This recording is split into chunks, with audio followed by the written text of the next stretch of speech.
All right, guys, today is a new episode in Barbell Matchas. We are going to do something called the fitness business.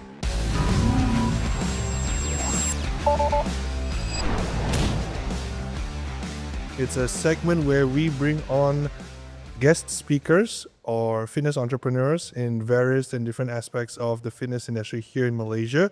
And today joining us is David Eng Huat. David is the general manager for Move Private Fitness, and he has overseen the house management. Is that correct? Correct. Yep. All right. So, David, thank you for coming on board. I'm just going to list out some of the achievements, milestones that you are proud of with Move, the company you've been with.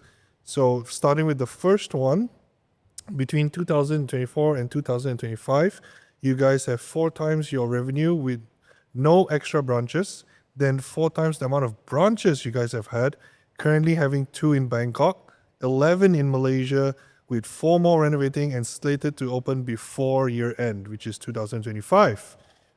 Very good. Very, very impressive.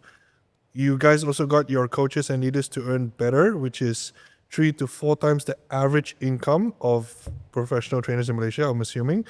More than 60% of your coaches earn 5-figure income from 3% at the start of employment. Yes. All right. Sorry, from the inception of Move until today. Oh, inception of Move. Okay. So lastly, the most important milestone would be building leaders within Move to elevate the fitness industry. You guys have young studio owners, edu trainers that are pioneering education between your branches and more. Very, very impressive. These are really impressive milestones. Thank you. Okay, so obviously to myself and Arvin, we have seen the development of Move since its inception. But to those listeners out there who have probably never have heard of your company, what is Move in one sentence? Well, Move is actually. Force being applied and not. No, actually, I'm just thinking. Yeah, because I've answered this many times, but I want to articulate my thoughts. So I would say actually, Move has pretty much in one sentence, what Move is trying to do probably will give an idea on what we are. Right. In one sentence, Move is trying to do 2 things. Okay. Number one is to elevate the fitness industry in terms of the quality, right? That's to do with the people. And I believe secondly also is literally give the people in the fitness industry a proper career path and roadmap. Yeah. So when you say elevate the fitness industry and give people in the fitness industry a proper career path, you're referring to coaches. Correct. Or pretty much anyone in the fitness industry. As we grow, we are also touching more. There's a lot more diversity within the industry as well. So not just limited to personal training coaches alone. We want to do more. Okay, that's good. So you launched from a small studio during 2020, correct? And now you've expanded to KL and even Bangkok. What problem did you see in Malaysia's fitness market that others missed? So I think the biggest problem. So one of our founders, co-founders, CJ. Okay. He was a long-term personal trainer. So he discovered the problem himself as well. Okay. Right, which is a lot of people want to.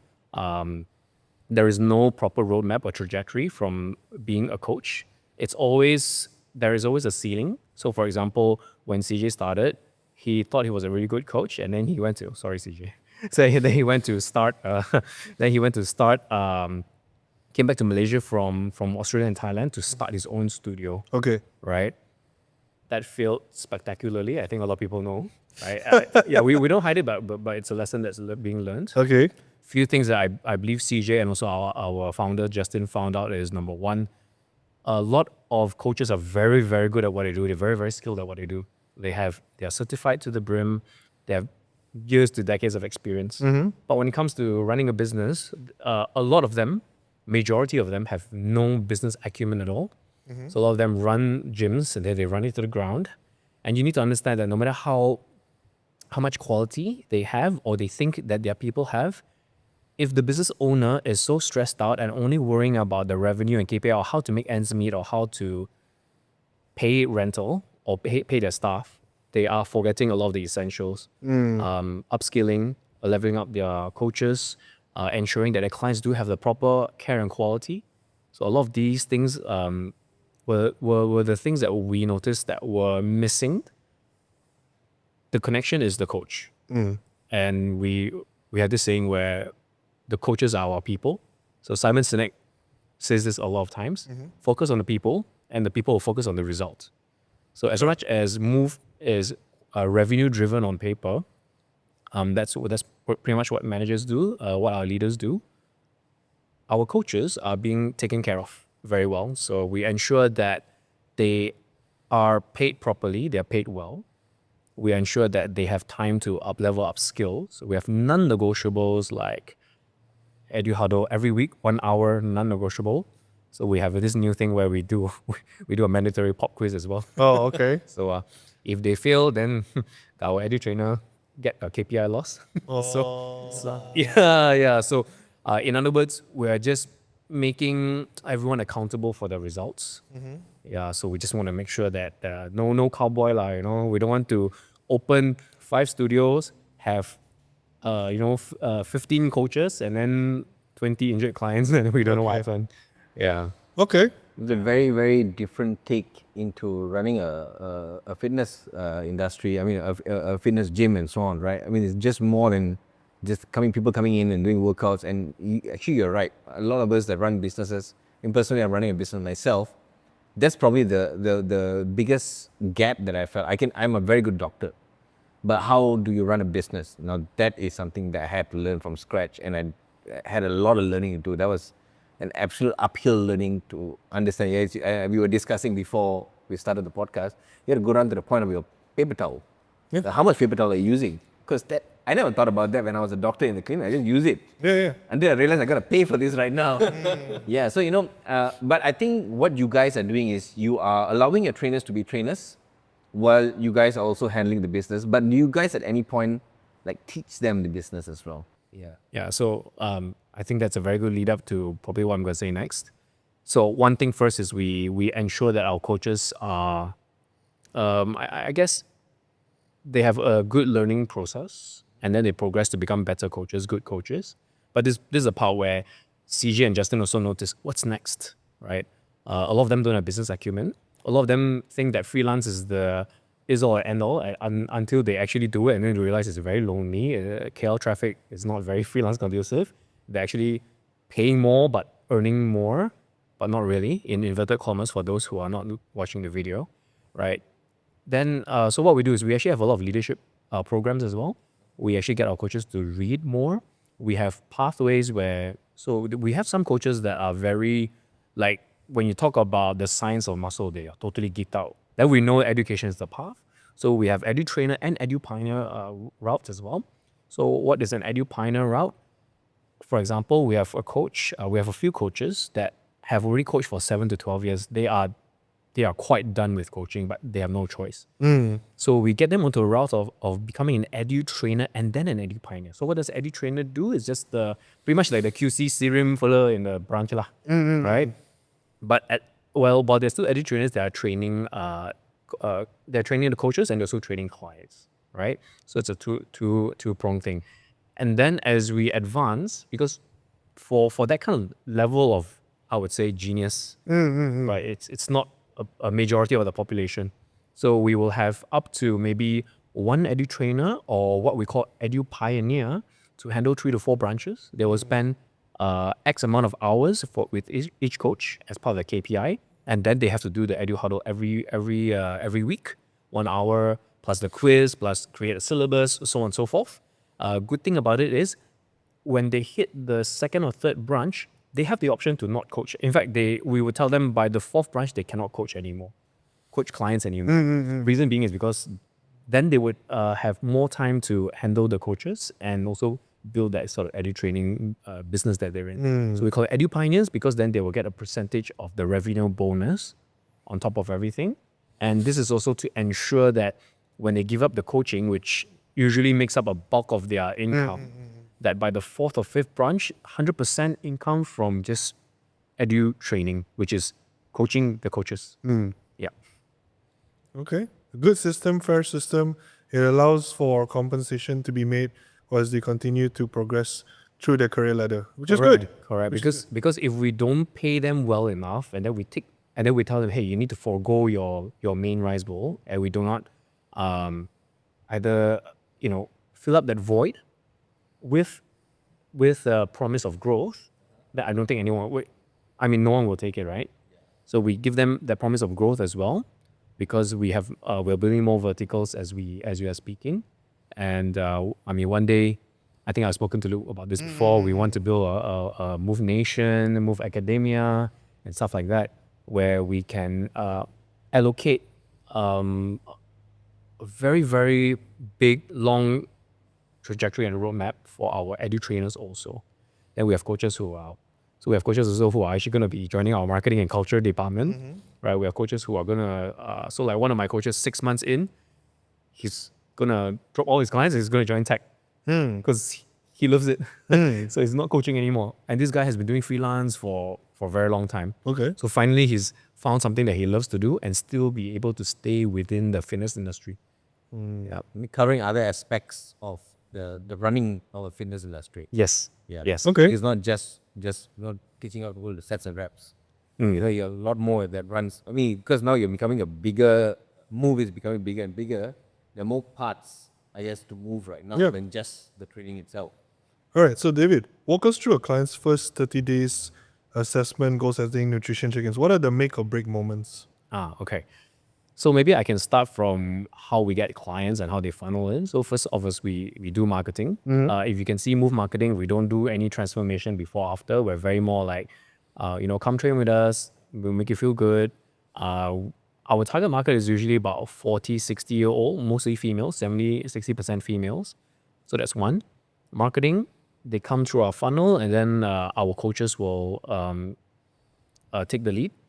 As I was mentioning to Dr. Arvind earlier, depending on the special requests, so we have clients who might have, let's say, for example, spinal injury, so on and so forth, but they are allowed to train, then we will ensure that a more senior trainer or someone who has that capability or certification of that specificity to take on the client, right?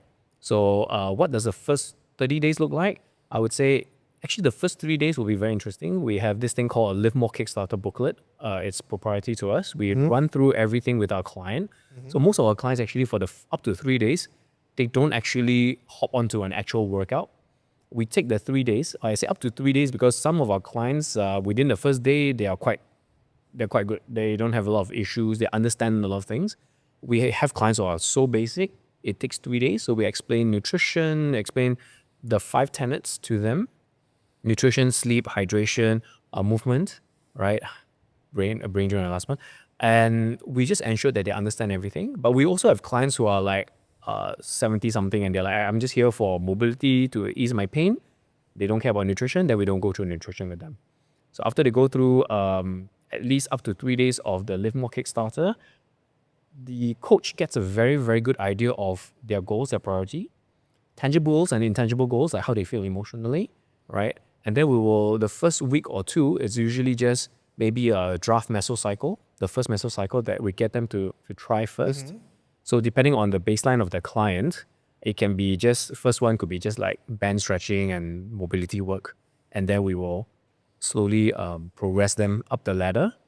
Our packages are usually 3 months and 6 months. So twice a week, 3 times a week, or 4 times a week, depending what they want to purchase. So we have a lot of clients coming in on the 2 times a week because most of them are quite busy. So then we just progress everything accordingly, and we make sure that we record everything into an iPad. We actually have an app that we use, and it's a two-way. So clients actually get to see their progress being keyed in. Clients also, depending on I think Apple, Garmin, and certain watches, they can key in. Coaches will see everything like their sleep cycle and all that kind of things. They also get to key in their food pictures and all that. So it's a two-way thing.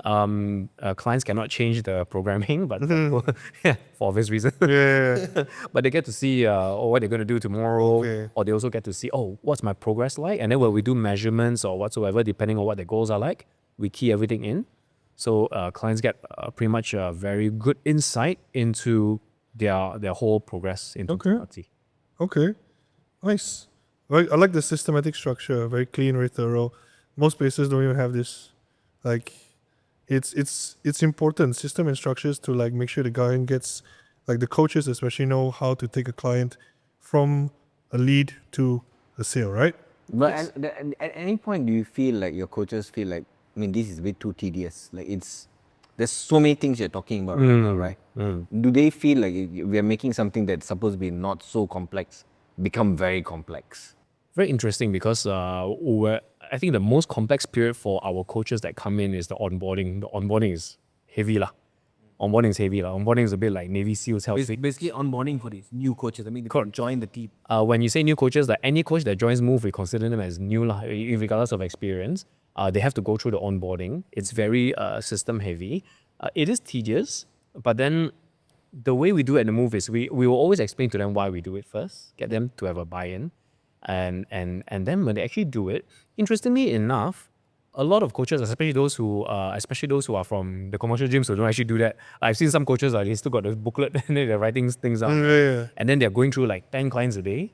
And for some reason, they can remember everything and write everything down. And it happens like that every time.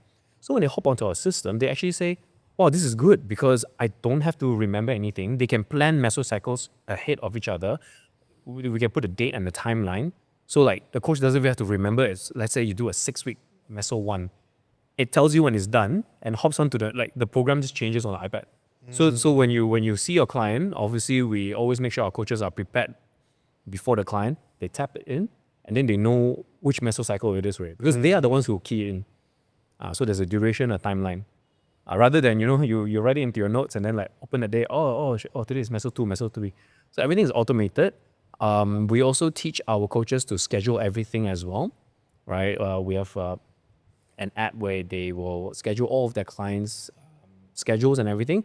One more thing that we do very well, and again, I could be wrong, but this is what I hear from my coaches is, at Move, we only allow fixed schedules. We don't allow floating schedules for clients.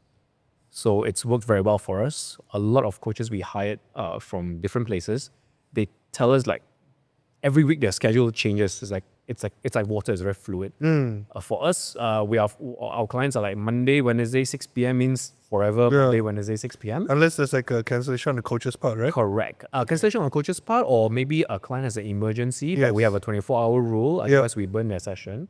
Then they will let the coaches know. So that way, so we have coaches who have like maybe 20, 25 clients. It sounds like a lot, but it's all very structured. So the coaches don't feel like, I have 10 clients today, but only 4 are coming. So there's no cancellation, there's no stress, there's not a lot of anxiety. Yeah. So Do you think you're upfront with that with your clients as well? 100%. So when we we are very upfront with our coaches on how we do things. We're very upfront with our clients on how we do things. Again, with clients also, we explain to them.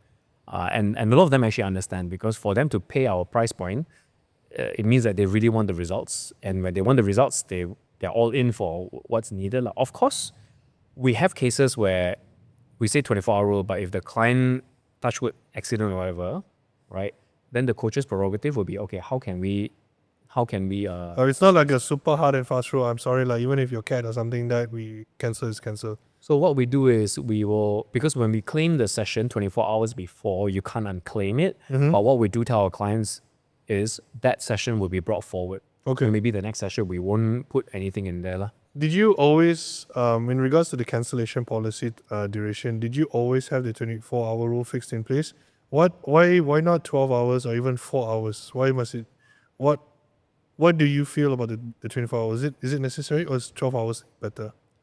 We made it 24 hours because we've come to a conclusion that 1 day of notice is quite adequate. It's a lot. For example, if we let's say dial down to 4 hours or 12 hours, let's say a client wants to cancel at maybe like 3 in the morning, he messages you and tries to cancel. Your day is already planned. Yep. What we're trying to do is we do not want our coaches to waste a day, right? And at the same time also, we have clients who at the start they did argue with us, why cancellation? You're burning our money. But we also explain to them that number one, this is part of your results. It's part of the journey. The adherence and all that is part of it. And secondly, we also want to deter as much as we can clients who like, my cat ate my homework. Flaky lah. we want to deter as much as possible because, like I said, we do have quite a high price point, and we want to ensure that the clients who come in, they really want the results.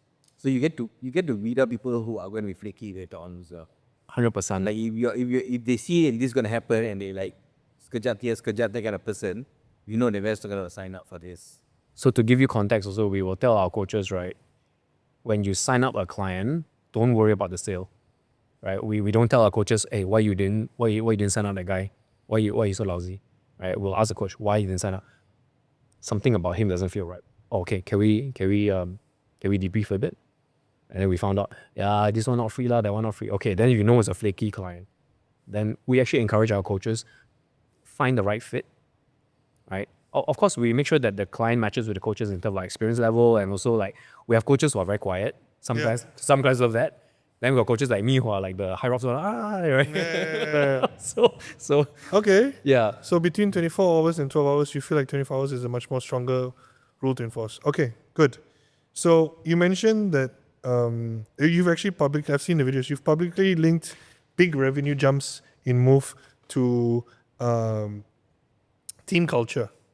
Okay, what culture systems directly move your numbers? Like what are the coaching ladders, the SOPs, or the scorecards that contribute to this jump in revenue? Because I'm a big fan of company culture, but I also like to know for Move to expand at the rate is expanding. Obviously, you guys are doing something right in that department. So what would you say would be the key highlight that stands out to you? I think we run Move like corporate Okay. in terms of efficiency and efficacy. But we literally, the day-to-day is we try to run the culture like a startup. Okay. Right. What it means is there is a very high discipline. There's very high care but high challenge. When I say high care, meaning that if we see a coach doing crazy hours, they're tired, right? The first question we ask them is, okay, why are you tired? And are the hours suitable for you, right? Because at the same thing is when coaches join us, we have an orientation day. This is something that CJ and our culture director, Jamie, does. We often remind our coaches the reason why you're here and Move is not solely to do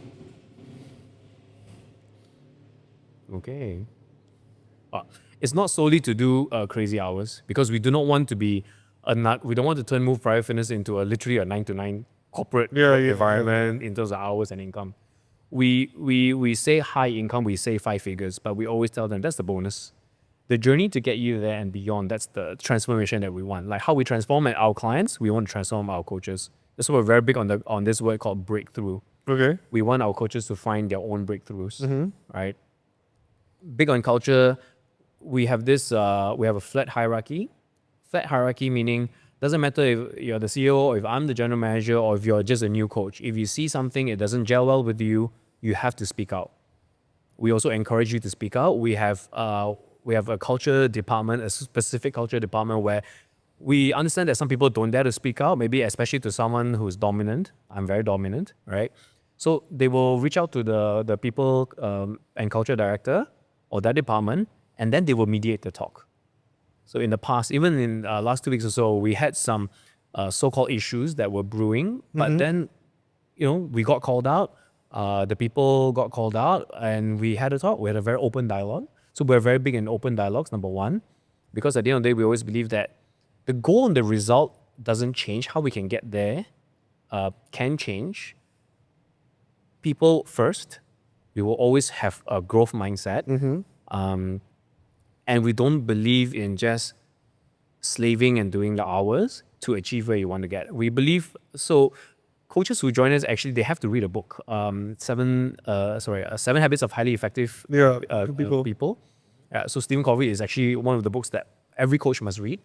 And we talk about the 4 quadrants. Quadrant 1 is like working the hours, doing the income. We focus a lot on quadrant 2 as much as we can. Quadrant 2 is like, for example, upskilling, bonding, things that actually don't make you money now, but in 5 to 10 years, they will make you money. So we want to ensure that, I think for us, we want to make sure that our coaches have more skills than just coaching. We don't want them to be certified to the brim, but outside of the gym, they they have zero skills. They don't understand anything. Because what happens is, why we've been able to scale is because there was a lot of innovation happening from the bottom and the middle, not just from the leadership level. Like people think like, oh, probably like it's David, CG, and Justin thinking of all the ideas and making move. Actually, it's been crazy. Like coaches coming up to us with ideas because they feel comfortable, so we provide them a safe space, and they also understand that some ideas are a bit too crazy, they will be shot down, but that doesn't deter them from giving more ideas. Yeah. So we have a very open culture, safe space. Good ideas and results are always number one. And we don't play rank. We only play rank when need to escalate issues. Like for example, if not enough toilet paper, you don't call me lah. You know. Yeah. So stuff like that. Okay. Yeah. So what do you think is one churn reduction play that any PT studio could copy tomorrow? Wow. I think you can start with just being very open, very transparent. Yeah, that's not gonna happen. Yeah. Then in my history working in environment, because I started working straight out of high school in gyms. Yep. Celebrity fitness was one of mine. So and I've been at least half a dozen, if not more, whether that's in commercial gyms, private boutique, CrossFit gyms. Like openness is not something that, again, I think it's maybe an Asian culture thing, but no one's open about their feelings, especially like you mentioned to higher management. It's like the last thing is some guy is gonna tell like, hey, I don't like the way you said that to someone like me. I'm like, No, I guess I think openness allows conversation, allows things, because if the people who are working for you are not happy working for you, so will your production. yeah, I think that is quite straightforward. yeah. So that's what it has to be said in the beginning, right? Yeah. It has to be understood very clearly that anyone having a flat hierarchy, like you mentioned, is important to be said out there. If you see someone doing something wrong, whether he's the COO, general manager. But I think that also has to happen from the top first. Yes. Yeah. Yeah, because I think the problem, like what Luke said, right? A lot of higher ups, they are, as the name suggests, we are too high up for you guys, right? I feel like this is gonna sound harsh, but I think you just need to get off your damn high horse, get off your damn high chair, and put yourself in the coach's shoes. Of course.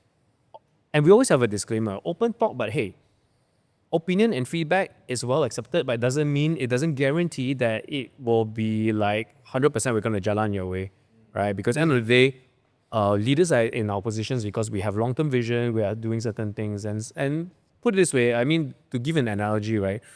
No client is going to like thank you for giving him Bulgarian split squats. No one's going to be, you guys get it. Yeah. Right? But sometimes you have to give them the hard things to get them to that stronger level. Correct. So in other words, I think move in a nutshell is like we give you Bulgarian split squats. All right. We every time your RPE goes below 5, we will come in and increase it, Crank it up for you. because I think one thing is, number one, we're very open, but one thing we're very open with is discomfort. We don't tell our coaches, hey, you come to move out, welcome to the Shangri-La, 5-figure, no problem, bro. You want to buy a car? No problem.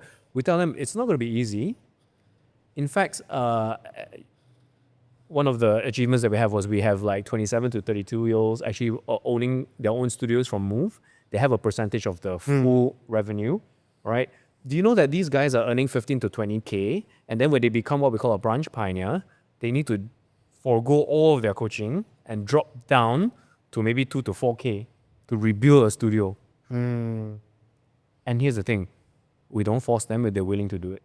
Why? Because number one, I think they believe in us. I think leaders, we have to show them the impossible. What's it, Robert Benz, the 4-minute mile, We show them the 4-minute mile. Yeah. He was the guy who ran the first 4-minute mile where everyone And then everyone else after that. And then 2 weeks later, like 300 people. Suddenly not special anymore. Yeah, so basically he was the first person to run a mile in under 4 minutes when the whole world back then thought it was impossible. And then as soon as he did it, was not more than 72 hours later, another person somewhere else. Sounds a little bit like when I started my business. Yeah? Yeah, you see? Yeah, because People say it's impossible to do most it. amount of people telling me it was impossible to do it because nobody has ever done it. Yeah. you know, but of course, against all odds, I did it, a good amount of support. Yes. A lot of mistakes along the way. Nothing too major, but it was a tough one. I went from a 5-figure salary, a very comfortable 5-figure salary, let go of that. You know, that's a 5-figure salary. You come to work, you see some patients, you still get a 5-figure Yeah. salary. This one, you don't see patient, you earn 0. You know, and whatever said and done, your staff gets paid first before you get paid. You know, everything has to get paid. Your people are sending your vendors, the toilet papers, water bill, electric bill. And when I actually ran the business, I actually found out how many moving parts there is in a business. You know, it's not just seeing patients and what else that you can earn from that. It's every single bit of it. And I think 2000%, man. yeah, and I think when I saw that for the first time, I was absolute shocker. I was like, "Man, this is how is it like to run a business?" Because most people think, just run a shop lot lah, renovate a bit lah. Yeah. And then the people will come lah. Yeah, it's And then as the people come, then more problems come, right? Every day, don't you feel like everyday business is like just firefighting? It is. So in my head, my wife is always like, "Why are you always like on the phone, like trying to figure something out?" Because that is what a business is, right? And I think good that you guys are actually teaching your trainers the trade of the business. But one question I actually wanted to know is like, when your trainers start to learn all of this, right, and learn the tricks of the trade, and of course to a certain level, how to the EQ and the IQ of running a business, right? How do you prevent them from leaving? What makes them feel that I can grow here and stay here for the next, I don't know, 15 years, 20 years? Good question. I think for us is we just ensure that we do everything we can to make sure that number one, they have growth, right? That's important, that they need to have growth. But number two, we need to make sure that the field or the bus is big enough also. Because we cannot like, hey, train, yesterday. You get up to a level so high, oh, sorry, doctor, we don't have a space for you. You need to go out somewhere. So that's why we're building multiple verticals as well to ensure that as they grow, the shoe that they grow into gets bigger and bigger. And idealistically, that shoe is like forever growing. I'm guessing that's your earning potential as well.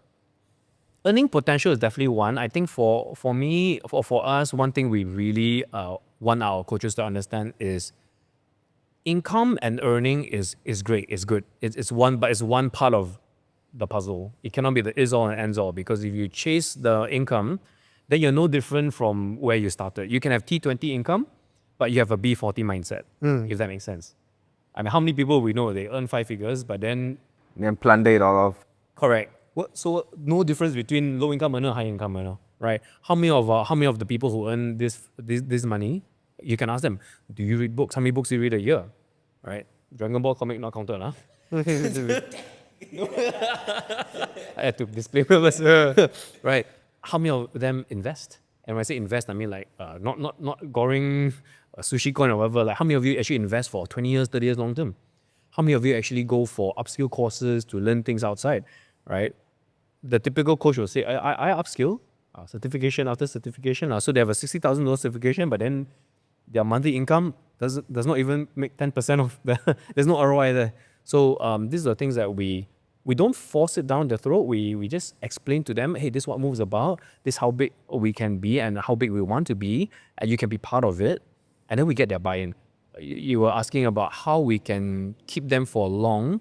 I mean, we are only 5-6 years old, so I can't say 15, 20 years. But the way I see it is, I think as long as people have, number one, they feel supported, they feel like they can make mistakes and fail forward, not backwards. They feel like it's a safe space, and it continues to feel like that despite their growth. And then they're able to translate that to the people below them, what I call paying it forward.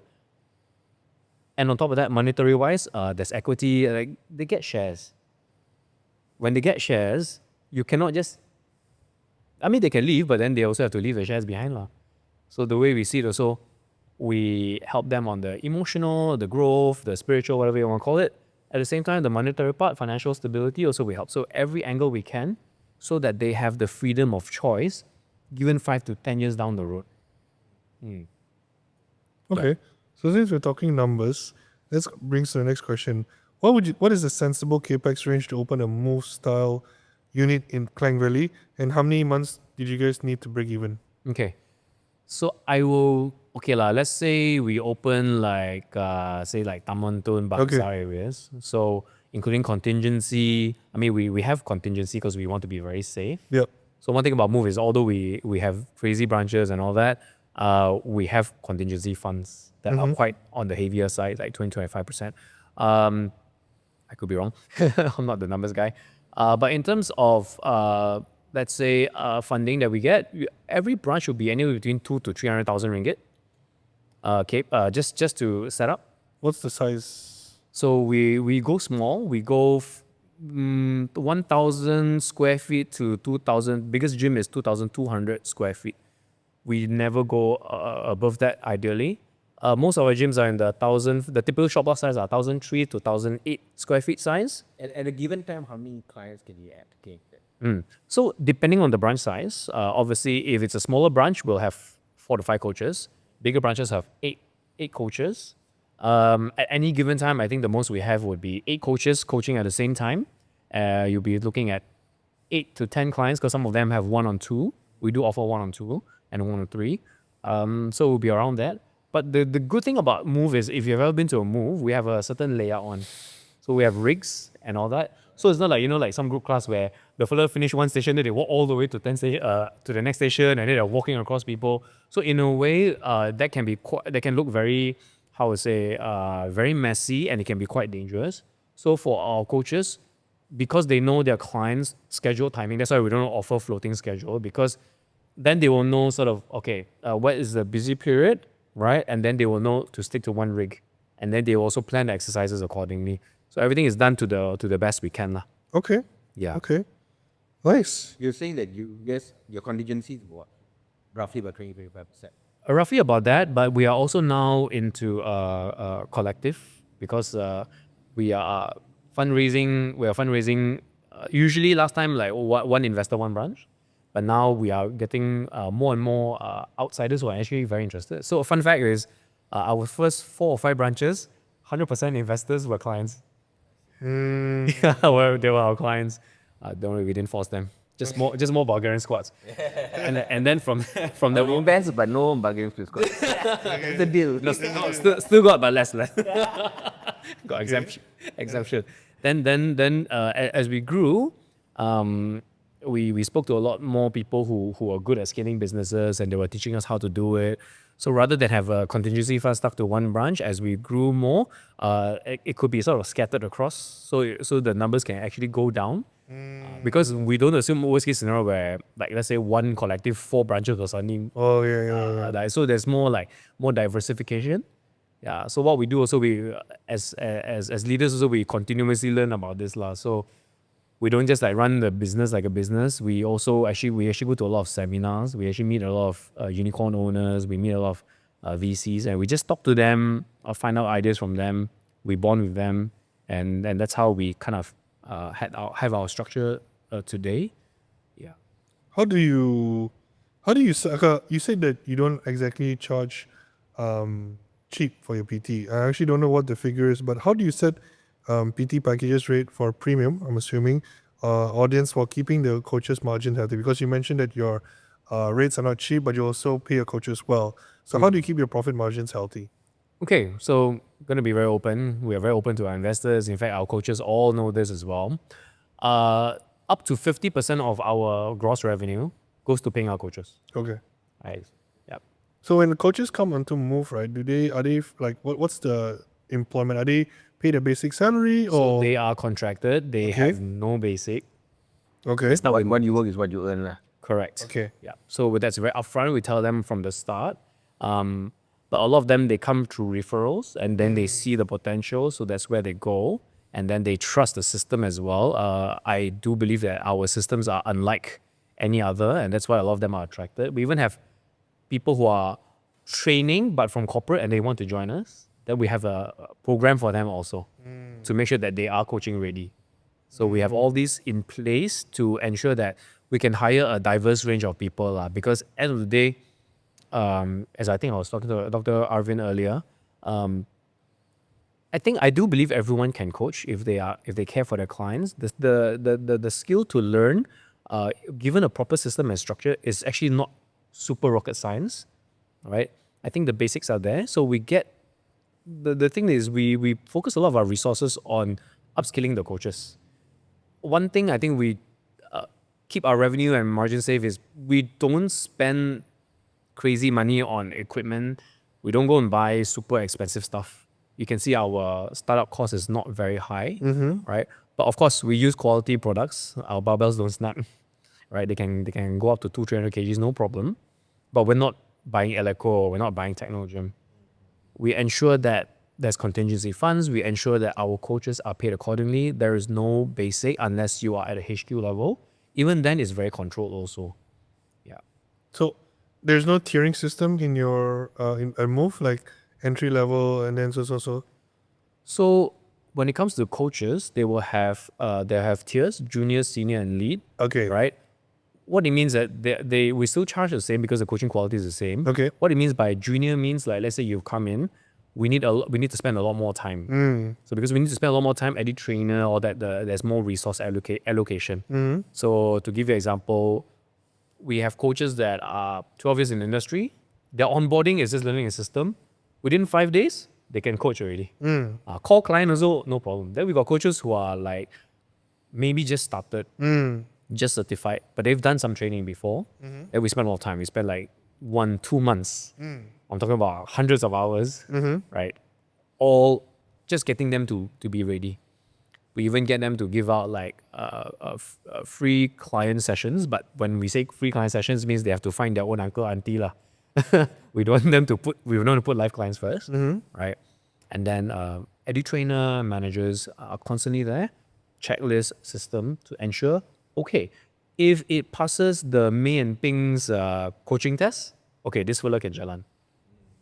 If it still doesn't pass, we might have to prolong the onboarding. So you go to the point like you vet their training program as well. Yeah. So edu trainers actually in general, part of their edu trainer, edu planner, part of them is they also get access to, that's why we put everything on iPad so you can run. So part of it is also they will look at the programming as well. Yeah, because number one, don't get me wrong, we allow our coaches free creativity to program lah. But of course, if let's say we look at the Live More Kickstarter, the guy like I want to have big biceps and big chest, and then we notice the programming like only upper body day, no leg day, we will question. Because at the end of the day, we're not that kind of gym. We also want a holistic approach. And we also know lah, you want upper body to be strong, the foundation cannot skip leg day lah. So basically, yeah. So we just want to ensure that we maintain the quality and standard as best as we can. And also very important to keep record, because sometimes we have clients who train outside, then they injure themselves and they try to. We had a few of the instances before, and we have CCTV where we only use for these cases. We have full programmation and everything. It's just to make sure that in the end, if our coaches are right, we have to stand by them. If our coaches are wrong, then touch wood. So far, all good.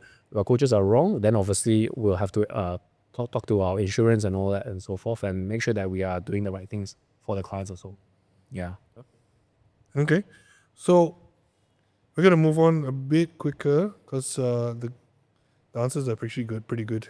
The answers you give has been leading to questions that are not part of the list. No but, worries. Malaysia's PT career, and I think we all know this, is notoriously shaky. What's your coach value proposition besides compensation, education, and a clear promotion or pathway? Like what would entice? What's the coach's value that you provide? I think an open and a safe space is number one. We don't have a lot of politics in our company. Any politics that we have, it's immediately open dialogue and snuffed out. Income, I believe, is definitely one of the big selling points for most. But we always remind our coaches that income is good, but the trajectory, the growth to where you can potentially be or go to is where we're looking at. We also tell some of our coaches, right, like, yeah, sure, coaching could be something they're interested in. Like one of our coaches, interested in coaching, he was our branch manager. He wanted to quit branch manager so he can focus on potentially doing videographing. So we actually allowed that also, after having chat with him to make sure it's what he wants, right? Because we have penalties if you want to move around. But we have a culture where if that's what they want and there is no malicious intent, sure, right? There are barriers, but we will help you there as well, because it is part of the ecosystem. Because why? We have a lot of things that Yeah. we do a lot of marketing. So to have someone that's doing videography, so like our leaders retreat this weekend, this person is actually going to come to do our videography and everything for us, for at his friend price, Okay. right? Because to him, he's not at that level yet, but he gets to also hone his skills and do something that he loves, and we get to have a videographer that understand how we want it done. So it's a win-win. So we're always looking for a win-win situation. And I think one interesting thing is, from what I hear is, some people, they want to go to a manager role, but often and not most of the times, these gyms are silos, right? So unless the manager suddenly meets a death or suddenly just disappears from the face of the earth, they cannot ascend. And it's not that they can be plugged to another branch because they lose clients or whatever. Yeah. So for us, we have a habit of, not, I wouldn't say habit, wrong choice of word. I would say we have this thing where if you're a branch manager, you're good, you can be branch pioneer. Okay. Where you get to open branches. And then that manager gets to level up to become a manager, Okay. right? Or we have instances where this manager is not ready to move, but this person is ready to go and he's willing to move to another branch, and then we speed track them as well. So in a sense, we are quite fluid in that, but it has to happen with, you got to show that you're worth your salt and open conversations. So, just topping onto that, what's one hiring miss that you'll never repeat? What do you now look out for? What is the screening question you always ask now? Like, what is something that happened in the past? Obviously, no one is we always hire. We will make the mistake of hiring the wrong talent, the wrong people. Some people are really good on paper. Some people really pass the interviews, but then later on you find out that, terrible hire. You can ask me. Okay, but in your case, what's the one hiring miss that you'll never repeat? I think what we've learned in the past is we want to hire well and fire fast. Right? Why I say fire fast is because if they don't fit, we don't want to drag them also. So that's one thing. So when it comes to hiring, right, I think what we look for is character. Because the thing is, talent can be honed, but character is very hard to change. So no loose cannons lah. So we want people. We don't want superstar quarterbacks, Yeah. right? We prefer someone who just certified, very good with clients, got some coaching skill, but nowhere near maybe like this fella 12 years. But this 12-year fella has an ego the size of the moon and doesn't want to be a team player. So we look for team players, number one. Okay. I think very important is team player. Number two, our 5H one of the H is heart and hungry. We want people with heart, but we also want them to be hungry and humble. Yeah, but if they got ego or a very massive chip on their shoulder, then it's very hard we don't want to have a savior complex, because then we spend all resources on these people. So that's number one. Hiring, honestly, there's a book, Buy Back Your Time, written by Dan Martell. He has a chapter on hiring. So our hiring process is actually designed to deter people from continuing if they're not serious. Because it's a series of questionnaire, and then observation tests. And by the time we try to exhaust you as much as possible, and then we even get you to do a video of yourself. Because that video, 90% of people don't even, because we get to see the funnel, right? A lot of them, by the time they get to the video, they don't continue. And then those who continue, video, very hard to hide one. You get to see their personality also. Of course, we have some cases where the fella's droning away, but then when we meet in person, it's actually okay. It's just like never done video before. Actually reading from the teleprompter. So we make sure that they pass all that with the video observation test online. Then we get them to an interview. Interview also got two parts. Number one is coaching proficiency test. So they need to, edu trainer for whichever branch that they're going to will give them like an exam, and then they need to plan the workout, and then we get one of our coaches to pretend to be a broken client, purposely shoulder around it all and do the workout, and let's see how they handle it. Yeah. So if they pass that, and then the last one is manager face-to-face interview, or what I call the vibe check lah. Because our managers have been through enough, they already know what kind of people they want. So the moment they sit down, like we have people who pass everything, then the moment sit down with the manager, right, then I get a call. Tragedy. Bro, bad man. Red flag, bro. I'm like, what happened? The guy was like, interview, right? Don't want to say anything. Then we will ask him to describe himself because it is an interview. You need to find out on the interview. And then we're like, okay, ego too high already, so maybe not the right fit lah. Okay. All right. We're almost there. Now the most important questions I save for last. From 6 to 11 plus studios across Malaysia and Thailand, what broke at 3 units that forced the system upgrade? What broke the what? What broke at the 3 units? What basically after 3 units, what made you guys decide? Okay, you know what, we need to go. Okay. Actually, interestingly, it was the first four, and then first five that we needed rampage. Because what we realized was when we opened 1, 2, or 3, we were doing well, very comfortable. The first one was in Publica, is it? First ever one was in Malacca, actually. Okay, Malacca. Then, Yes, Malacca. Yeah, then Bukit Jalil. Bukit Jalil was the first foray in KL. Then Publica. Then before public. yes, yeah. Then after that was Damansara Heights, and then Jalan Ampang lah. So what broke it was because Malacca was cheap, so it was a very good testing ground for the founders. Then I only came in on the third branch, 2023. So then we went to Bukit Jalil, like first foray into the big city, but far away. Also rental cheap, can take risk. It had a good team there, and then came into Publica. Then things got real because rental high. Suddenly, like the client also different clientele, more The Mont Kiara area. Mont Kiara, like expat all, And then we realized that there is a lot of potential there, right? Then when we opened our fourth branch, it was bad. First year was tough, right? I think also because we didn't really have big changes from the first 3. So the fourth branch was a lot of prototyping. We were just trying a lot of things lah. Right, trying a lot of things. That included 24-hour client burn, included a lot of things that we put into place. And then from the fourth branch, we came to the fifth branch and we realized, hey, the formula works, right? And then we increased price. So this is actually our second or third price increase already. So for context, we charge 250 per session, ringgit. Why the rampage after the fifth was this organic? Because when we opened the fourth or fifth branch, for some reason, the marketing algorithm just worked. Maybe because, it makes sense, right? When you open one branch, marketing, let's say, example, a marketing budget is 1,000 ringgit. 3 branches, 3,000. 5 branches, 5,000. So the more we open, the algorithm worked better and we were getting more leads.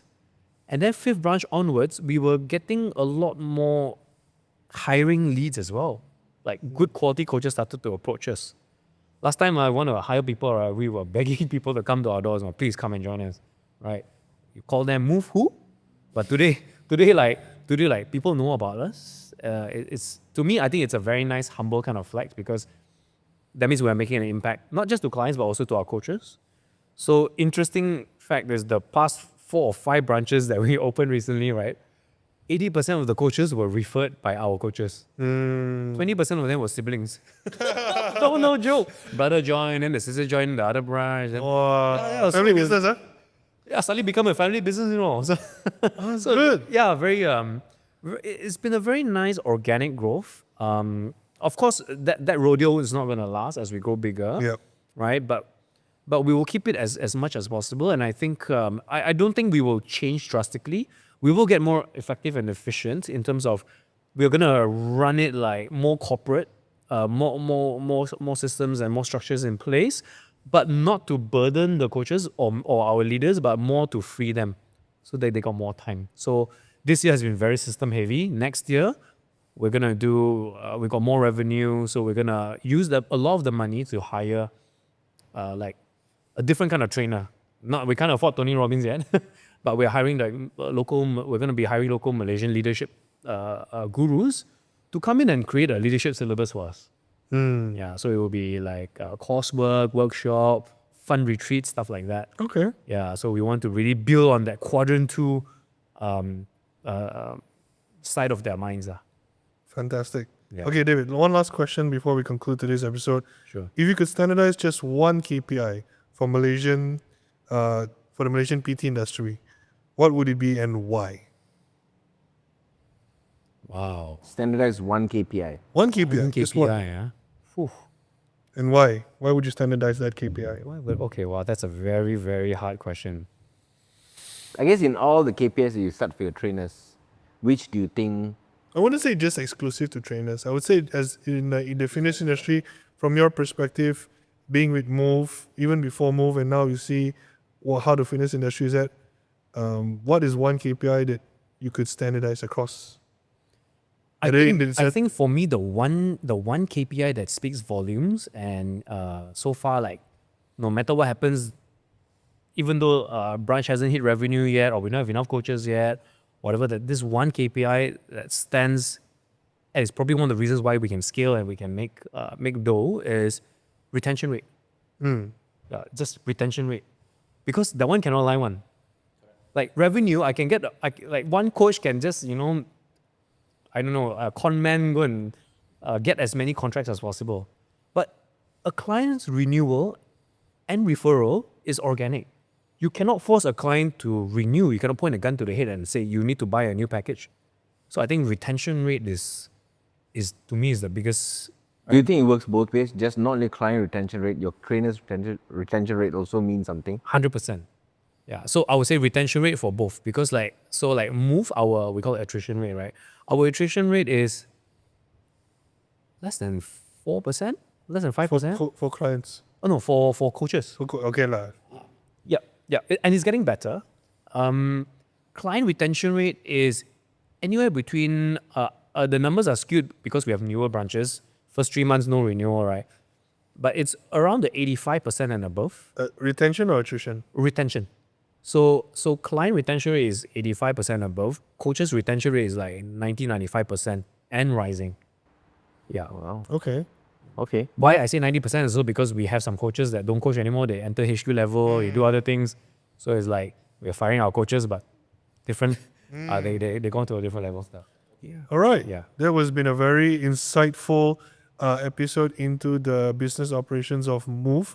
Obviously, I had a lot more questions to ask, but maybe we could have a second episode. We could get another person from Move. Maybe CJ would be interested in coming on and speaking at different aspects of Move. Definitely. I've got one finishing question. You're running the business for a while, right?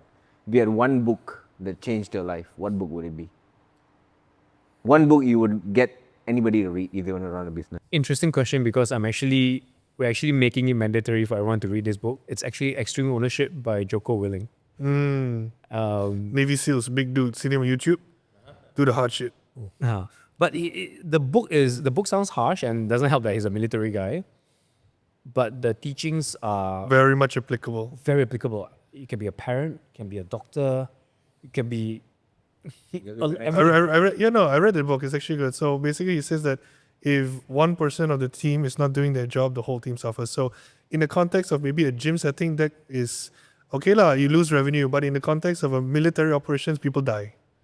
So it's just about making it understand if you apply the kind of level of importance in your work. I'm not saying minus the shooting extremism and like the ferocity in it, but you take those principles and then the culture, the results you produce is tremendous. It's about understanding the importance of working as a team. Working as a team, and everyone needs to have a leader mindset and ownership. Typical Malaysian, it's not my fault. Yeah. It's the government's fault. Yeah. So that's the feeling opposite. It's feeling like you're part of something, and if you do your part, that whole system is going to be functioning like that. Everyone has a part, no matter how small they are. No matter how You matter like. everyone matters. Yeah. It's the hardest thing, like in my experience, especially kind of in a place of leadership, is that making people understand that level of ownership when they literally have no ownership in it. Because a lot of times people is asking is like, what's in it for me? What's in it for me? What's in it for me? What can the company give me? But then when it's time for you to ask them, okay, what can you give the company? And then they go like, my time? I guess in everybody, for you to answer that question, you must feel that whatever you do is impactful enough, not only to the company but to yourself. I mean, earning is something that we look at as well, right? So if you're doing something and you don't see a feedback that of course if it doesn't benefit me, then what am I doing this for? Exactly. Okay, so there must be a to and fro, I guess. And the to and fro comes from both sides. Open dialogues are, that's why I stress on open dialogues are very important. We try our best not to shove things down people's throat, right? We try to get people's buy-in. But yes, there will be the one or two people that are holding the pitchforks. Yeah. Right. Star quarterbacks. Or we don't hire them anyway. Yeah. But you will have people that will go against, that are resistant. But I think as a leader, you need to know, I think Game of Impossible says this a lot, you need to know your true north. And you're very resolute with your goal and the result. But the way to get there, There's the ways always- are many. But the goal doesn't change, but the ways are many. As long as the leader always takes it upon himself or herself to do what's necessary and then lead by example. Because what I find is, as long as we take extreme ownership as leaders in life, even as parents, we take, I have 3 kids, we take ownership. Your son cannot go like, you're gonna go tell your son, stop eating junk food, and then you proceed to grab a bag of junk food. We And we then actually you guys we recorded an episode previously where we quite literally were talking about the same thing. I was listening to that, yeah. Yeah. 100%. So I think I think people are very comfortable to see leaders that will lead even though through hard times. They don't want leaders that are like, oh, look at me, I'm good. And then like, the leader that comes in, buy you coffee, buy you always smiles at you, always tells you look good. Yeah. But then the moment hardship happens, he's the first to leave the door. It's not even first leave. He's not even around. He's not even there. He's not even there. there. Yeah. Blames everybody else. Yeah. You want that leader where the storm and everything crazy, he's barking orders, he's at the helm. So that I think when people see that kind of leader, they feel safe, and then they have a lot more buy-in into what they say lah. Because leading by example. Yeah, right. That was a very solid discussion. Very solid discussion. That'd All right, be- David, thank you so much for guys. coming on Thank you board. so much, man. We hope Really to good. have I learned a lot. more of. We hope to have CJ on next time. Gang, All right. Hope you guys enjoyed that episode. Stay tuned for more.